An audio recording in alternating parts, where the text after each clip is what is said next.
Assalamualaikum warahmatullahi wabarakatuh. Saya Fitra Dila Lestari, dosen program studi S1 Pendidikan Ekonomi, Fakultas Ekonomi dan Bisnis Universitas Negeri Jakarta.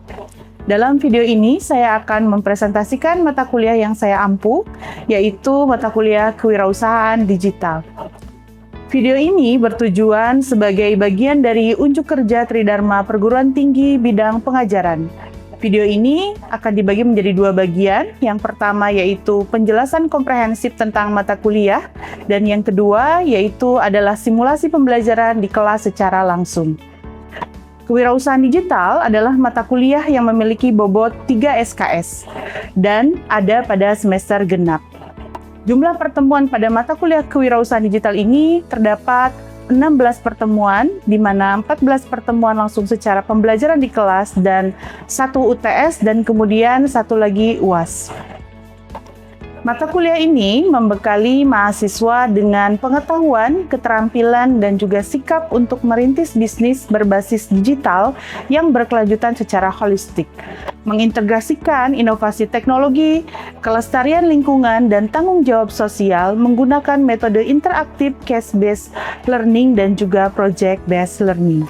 Adapun untuk capaian pembelajaran lulusan, yaitu karakter dan etika, di mana mahasiswa diharapkan dapat menjunjung tinggi moral, etika akademik, tanggung jawab, kerjasama, kepedulian sosial tinggi terhadap kelestarian masyarakat serta lingkungan hidup. Kemudian, terkait dengan analisis strategis, yaitu mampu mengambil keputusan taktis secara tepat dan solutif dalam konteks penyelesaian masalah bisnis digital berdasarkan analisis informasi dan data komprehensif. Capaian pembelajaran lulusan selanjutnya yaitu terkait dengan inovasi praktis, di mana mahasiswa diharapkan menguasai teori ekonomi dan metodologi bisnis abad 21 untuk menciptakan model pembelajaran aplikatif serta mengimplementasikan praktik berwirausaha mandiri. Untuk selanjutnya yaitu CPMK pada mata kuliah ini, yaitu berkaitan dengan fondasi konsep dan juga analisis bisnis, di mana mahasiswa diharapkan memahami konsep dasar kewirausahaan digital berkelanjutan, prinsip keberlanjutan dan observasi langsung wirausaha di lapangan, juga analisis perencanaan kewirausahaan digital dan juga strategi pasar. Kemudian, mahasiswa juga diharapkan mampu merancang model bisnis digital, yang mana di dalamnya ada terdapat pengenalan dasar-dasar format bisnis model Canvas atau BMC, kemudian penyusunan draft rancangan model bisnis digital berbasis 9 elemen utama BMC, kemudian juga evaluasi mendalam, perbaikan, dan juga kurasi ide rancangan BMC secara luring. Dan yang terakhir, sebagai tujuan dari pembelajaran, maka diharapkan mahasiswa dapat melakukan praktik nyata dan juga eksekusi pasar. Praktik perintisan usaha nyata berdasarkan analisis 9 elemen BMC dan juga implementasi dan peluncuran proyek bisnis digital berkelompok di masyarakat, maupun yang terakhir yaitu evaluasi akhir kinerja proyek bisnis dan capaian produk mahasiswa. Adapun penilaian pada mata kuliah ini, yaitu mayoritas penilaian mata kuliah difokuskan pada project based learning sebesar 55% yang berisi portofolio project 40% dan juga presentasi proyek 15%. Hal ini dirancang agar mahasiswa aktif dan membuat rancangan serta mengimplementasikan bisnis digital yang berorientasi lingkungan di dunia nyata. Sebagai contoh implementasi, pada pertemuan ke-7, mahasiswa akan mempelajari materi bisnis model Canvas, di mana isinya yaitu perancangan model bisnis digital yang dimulai dengan pengenalan dasar-dasar format bisnis model Canvas atau BMC, kemudian mulai menyusun draft rancangan model bisnis digital berbasis 9 elemen utama BMC, dan juga nanti diakhiri dengan evaluasi mendalam, juga perbaikan dan juga kurasi ide rancangan BMC secara luring. Baik, untuk selanjutnya kita akan memasuki video simulasi pembelajaran pada materi konsep model bisnis Canvas atau BMC secara langsung di kelas. Assalamualaikum warahmatullahi wabarakatuh. Waalaikumsalam warahmatullahi wabarakatuh. Selamat siang semuanya. Siang, Ibu. Ya, alhamdulillah ya, hari ini kita bertemu kembali ya. Mata kuliah apa teman-teman? Kewirausahaan digital. Gimana Siang hari ini sudah pada makan siang? Sudah. Ya, alhamdulillah. Oke, hari ini kita pertemuan ke-7 ya. Nah, berarti kalau pertemuan ke-7, pertemuan 8-nya bentar lagi kita akan menghadapi UTS ya. Pertemuan ke-7 ini materi kita terkait dengan bisnis model kanvas atau BMC. Nah, sebelum ke sini masih ada yang ingat nggak minggu lalu kita mempelajari terkait apa? Ya. Minggu lalu kita belajar terkait market analisis. Oke, ada yang tahu? Masih ingat nggak market analysis itu apa? Jadi kayak evaluasi terkait industri, Oke. peluangnya, resiko bisnis. Ya, menganalisis bagaimana resiko bisnisnya gitu ya. Bagaimana tren-tren yang sedang ada konsumen itu sekarang sedang sukanya apa gitu ya. Itu yang sudah kita pelajari di minggu lalu. Oke, minggu ini kita akan belajar mengenal yang namanya BMC gitu. Karena ini juga akan menjadi rujukan untuk tugas praktik kita gitu nantinya ya, membuat BMC. Oke. Tapi ada yang terlewat sepertinya ya. Kita cek dulu kehadiran. Oke ya. Kemudian Adinda, Wahyu Juwita, Nabila, kemudian Andini, Wulan. Oke, insya Allah hadir semua ya. Oke, terima kasih atas kehadirannya. Lanjut ya ke materi kita pada hari ini yaitu BMC. Oke, tujuan pembelajaran dari sesi ini yaitu setelah mempelajari ini kita akan bisa atau mahasiswa prodi pendidikan ekonomi ini akan menjelaskan konsep dan fungsi BMC sebagai alat visual untuk merancang model bisnis digital secara sistematis. Kemudian bisa menganalisis 9, nanti ada 9 elemen dalam BMC ini akan kita pelajari dan langsung akan kita kaitkan pada studi kasus yang secara real, secara nyata seperti apa bisnis-bisnis yang bisa kita mappingkan pada BMC ini gitu ya. Kemudian yang ketiga kita bisa menyusun gitu. Teman-teman mahasiswa bisa menyusun BMC untuk ide usaha digital sendiri secara bagaimana walaupun mandiri tadi tapi secara berkelompok sebagai langkah awal project produk atau jasa digital. Kemudian dapat mempresentasikan ya hasil dari ide bisnis yang dituangkan pada BMC tadi, kemudian bisa mendiskusikan kembali hasil analisis BMC secara berkelompok. Nanti juga termasuk ada asumsi nggak sih yang asumsi paling beresiko gitu ya untuk divalidasi dari setiap elemen tadi. Oke, untuk selanjutnya berarti kita akan mengenal bisnis model kanvas atau BMC. Pernah tahu nggak kalau misalnya ada teman-teman ini pernah melihat atau mendapatkan tugas mata pelajaran waktu SMA ada kewirausahaan membuat proposal bisnis. Ada yang pernah membuat proposal bisnis? Biasanya itu terlalu rumit di dalamnya. Jadi laporan per bab itu bab 1 apa, bab 2 apa, bab 3 apa sampai akhir itu terlalu banyak isinya gitu. Dan dapat dikatakan itu terlalu rumit. Maka pada tahun 2010 gitu ya di sini ada Alexander Osterwalder dan juga Pickner dalam buku Business Model Generation membuat 9 elemen yang bisa menyederhanakan proposal bisnis tadi menjadi ada yang namanya key partnership, ada key activities, value proposition, kemudian customer relationship, customer segment, ada key resources, kemudian channel, cost structure, dan juga revenue streams. Jadi 9 elemen ini dibuat untuk menyederhanakan proposal bisnis yang terlalu dapat dikatakan rumit ya, disederhanakan dalam BMC ini.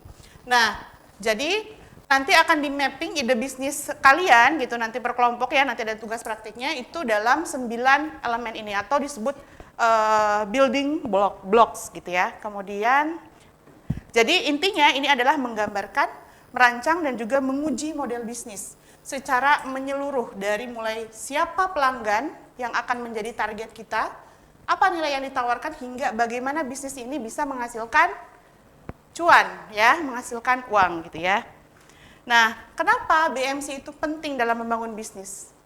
Sebelum lihat ke layar ada yang mau membacakan atau ya di sini kan sudah terpampang ya. Kenapa penting? Karena apa? Visualisasinya lebih cepat. Jadi dengan adanya yang tadinya proposal yang berbab-bab itu dibuat jadi 9 elemen jadi lebih sederhana. Menyederhanakan ide bisnis kompleks menjadi peta atau mapping tadi, satu halaman yang mudah dipahami, gitu. Jadi dipahaminya tujuannya buat siapa? Buat siapa? Buat tim sendiri ya, sebagai pembuat bisnis, kemudian juga buat investor juga. Maka investor biasanya apa? Akan lebih mudah memilih yang sederhana atau yang rumit? Yang sederhana ya, lebih jelas dan lebih praktis. Kemudian bahasa bersama tim ini maksudnya adalah menjadi alat komunikasi yang menyatukan founder, tim produk, dan juga investor dalam satu pemahaman model bisnis. Jadi mapping ini juga berfungsi untuk internalnya juga gitu ya. Untuk bagaimana ada komunikasi untuk saling memahami bisnis itu sebenarnya untuk apa, bagaimana sampai pada segmen tadi customer segmen siapa sampai pada bagaimana menghasilkan uang lebih jelas gitu ya. Kemudian deteksi risiko dini membantu mengidentifikasi celah, misalnya biaya tinggi tanpa aliran pendapatan yang jelas. Mengukur udah ngeplot misalnya dananya butuh sekian, tapi tidak tahu secara rinci seperti apa, tapi ini dimappingkan dalam 9 elemen tadi, maka akan lebih jelas dan juga lebih singkat ya. Kemudian, nah ini contoh dari 9 blok bangunan atau elemen dari bisnis model Canvas itu sendiri, dimulai dari bagaimana satu, yang paling muncul awal kenapa value proposition, ada yang tahu nggak? Kenapa yang paling awal kok sebuah bisnis harus punya nilai yang membuat keunikan daripada produk lain. Ada yang tahu?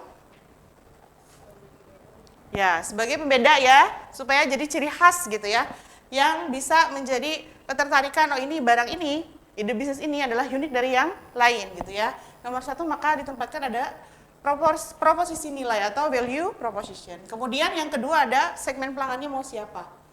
Kemudian channel yang digunakan apa. Hubungan pelanggannya bagaimana dengan membangun customer relationship-nya seperti apa. Kemudian ada aliran pendapatannya gitu ya. Kemudian juga yang keenam ada sumber dayanya. Aktivitas kunci atau key activities-nya seperti apa. Kemudian mitranya, ya nanti ada partnership-nya siapa dan juga ada struktur biayanya, biaya yang dikeluarkan mau apa saja. Nah, 9 elemen ini kita akan jelaskan satu persatu dalam slide selanjutnya, yaitu yang pertama value proposition. Di sini Ibu sudah memberikan contoh nyata biar supaya terbayangkan gitu oleh kalian. Yang pertama di sini nilai atau manfaat, berarti nilai yang menjadi ciri khas pembeda atau keunikan kenapa nanti pelanggan bisa memilih produk kita, produk atau layanan kita dibanding kompetitor. Ya, solusi juga atas masalah nyata pelanggan. Contoh nyatanya di sini ada apa? Gojek. Apa yang menjadi value atau nilai dari Gojek? Gojek ada tahun berapa sih? 2012 lah kayaknya ya, 2012. Sebelumnya kan ojek itu offline, tapi kok dibuat, disetting ada ojek online, ada aplikasinya, Gojek gitu ya. Nah, Gojek ini dia memberikan value. Value-nya apa? Kemudahan untuk kita sebagai warga ya kan, sebagai masyarakat untuk menggunakan itu. Kita adalah siapa? Konsumen kan? Nah, dia memberikan value-nya adalah ada kecepatan, akurat. Kita tahu si drivernya itu namanya siapa, ya kan? Kemudian kemudahannya ada dalam satu aplikasi, kita bisa apa saja? Bisa apa juga? Bisa payment juga, ya. Itu adalah value yang dimiliki oleh brand Gojek. Nah, yang kedua, customer segment. Sasarannya harus jelas, sasarannya siapa? Bisa satu segmen ya atau banyak segmen. Di sini tapi secara proses sebenarnya Gojek juga diawali tidak langsung ada makanan, ada payment gitu-gitu ya, tapi mereka update karena mapping itu ternyata mereka mengidentifikasi terus-terusan, oh ternyata butuh ini. Lama-lama tercipta masyarakat yang butuh serba instan kan, membeli barang, ada GoMart, GoSend, GoFood, apalagi GoTransit ya, tiket KRL juga bisa beli di situ gitu ya. Nah, si customer segment ini, siapa sasarannya? Melayani siapa? Kita sebagai penumpang. Nanti teman-teman bisa dalam satu brand membuat 9 elemen untuk mapping contoh-contohnya. Nah, kemudian dari si channel, Ibu memberikan contoh di sini apa? Tokopedia. Ada yang tidak punya aplikasi Tokopedia? Punya semua ya? Biasanya laki-laki yang lebih banyak ke Tokopedia ya, perempuan Shopee, betul tidak? Ya, di situ ya. Tokopedia secara channel ini adalah cara perusahaan menjangkau, mengomunikasikan dan mengirimkan value proposition kepada pelanggan dari kesadaran hingga purna jual. Jadi bagaimana dicontohkan di sini Tokopedia menjangkau pelanggan lewat aplikasi mobile juga, ada situs web gitu ya, media sosial gitu, dan juga program afiliasi. Ada yang jadi afiliator di sini? Ya, jadi gitu ya, itu semua adalah channel. Jadi cara perusahaan menjangkau, mengomunikasikan dengan mengirimkan si nilai tadi itu bagaimana channelnya? Dengan apa? Lewat aplikasi mobile. Kemudian di sini ada kuis yang pertama dulu ya. Di sini pilih salah satu usaha kecil, salah satu usaha kecil di sekitar Anda yang ingin go digital. Menurut kalian ada nggak warung makan, laundry, toko kelontong yang ingin go digital? Coba. Kalau menurut saya untuk orang makan sendiri, customer centernya itu bisa mahasiswa yang makan praktis, lebih Ya. kalau kita belanja online, sama pegawai-pegawai kantoran. Oke, pengen praktis ya. Oke, terima kasih jawabannya. Ya. Oke, jadi pelanggan yang diinginkan gitu kan, berarti sasarannya adalah orang-orang yang ingin serba praktis, cepat gitu ya. Misalnya ya tadi, misalnya orang kantoran gitu, anak kosan. Ini anak kosan ya semuanya? Atau enggak? Ada yang enggak juga, dikit-dikit mau misalnya pengen carinya di mana? Di HP kan yang dibuka gitu ya. Kemudian apa value proposition utama yang membedakan dari kompetitor digital? Misalnya tadi kan warung makan dibuat online gitu. Ketika misalnya warung makan jadi online, misalnya nilai apa yang membedakan dari kompetitor digital lainnya? Ya, Nabila. Lebih fresh karena kan kalau di pesanan lebih dibuat, Oke. mungkin jarak pengirimannya lebih cepat. Ya. Jadi nilai yang dibangun, ya betul ya. Terima kasih Nabila. Oke. Jadi jarak yang tadi yang diharapkan itu ya, nilai itu harus punya pembeda dari kompetitornya. Kalau kompetitornya pengen yang punya kekhasan yang A, maka buat value lain versi B gitu, dan bisa lebih menarik pelanggan. Misalnya si A itu ternyata dia upgrade ke apa, maka kita mau tidak mau harus mengikuti tren pasar gitu ya. Oh itu ternyata sudah seperti ini, berarti apa? Makanya terus berpikir, terus update gitu ya. Nah kemudian apakah satu value proposition cukup untuk semua segmen atau perlu dibedakan?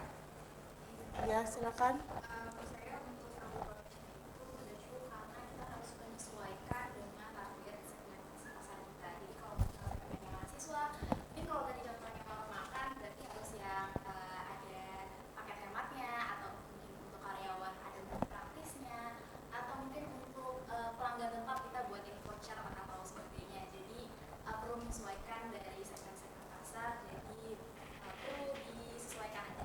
Oke, terima kasih Adinda. Oke, tepuk tangan lagi untuk yang menjawab ya. Ya, jadi memang perlu dibedakan juga ya, apakah memang harus satu cukup untuk semua segmen atau mau seperti apa, maka silakan dibedakan apakah paket apa, dan itu yang tadi Ibu sampaikan, maka perlu dibuat keupdatean dan juga semua itu pasti bersifatnya dinamis ya, berubah-ubah. Oke, untuk selanjutnya kita membahas yang blok yang ke-6, apa? Boleh dibaca bersama? Key resources atau sumber daya. Ya, aset penting yang dibutuhkan agar model bisnis berjalan ini bisa berupa fisiknya, intelektual, manusianya, atau finansial. Contohnya di sini kita kembali ke Gojek ya. Kenapa? Karena kita adalah kewirausahaan digital. Kita membahas aplikasi yang memang paling dekat dan familiar dengan kita, yang sering kita gunakan bahkan ya. Oke, bagi Gojek sumber daya utamanya adalah platform teknologi, di mana dia algoritma matching, jaringan mitra driver, kemudian data pengguna dan juga brand. Jadi sumber daya yang dia gunakan, si Gojek ini gunakan, dia adalah platform. Yang utama itu adalah platform yang dia gunakan sebagai resources-nya, gitu kan. Jaringan mitra drivernya juga. Makanya suka ada bintang 5, bintang berapa ya, itu menunjukkan dia adalah sumber daya yang mungkin bagus, yang akan terus bisa di situ gitu ya. Dan yang bertahan ketika itu diberikan bintang 1 berarti kan tanda tanya, ada apa gitu. Sumber daya dia sedang kenapa gitu kan. Biasanya suka ada yang di suspend gitu ya. Nah, kemudian data pengguna juga kita. Dan ternyata kita sebagai konsumen juga ada ratingnya di driver. Sudah tahu? Ya, ada ininya gitu ya. Kalau misalnya sering menggunakan, kita ada ratingnya, rating ini jadi ketahuan oleh drivernya gitu ya.